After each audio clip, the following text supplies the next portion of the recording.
有人就話澳門嘅碟記同香港有分別，今日就拍俾大家睇，睇下佢哋有冇分別。1947年碟記過去食嘅，入到嚟冇裝修，簡簡單單都係街坊食嘅味道。4個辣就自己慢慢加落去。OK， 好，唔該。馬上試一試，同澳門有冇好大分別先？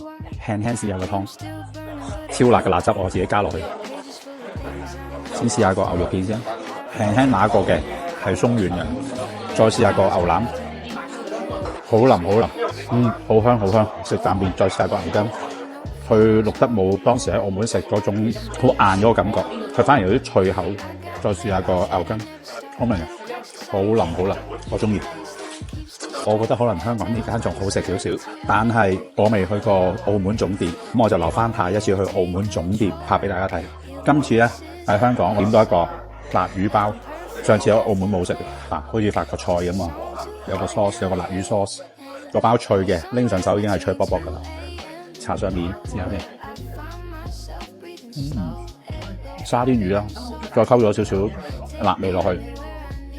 中意食沙甸魚咧係愛恨分明，有啲人就覺得有啲魚腥味，但係我就中意嘅。喺香港都食到碟記，好美味啊！好中意食佢哋嘅咖喱，單講個咖喱味，我覺得係一模一樣嘅，但係個情感上可能喺澳門嘅會濃烈少少，但係我中意食今日嗰個咖喱魚包，希望大家中意我嘅分享介紹，拜拜。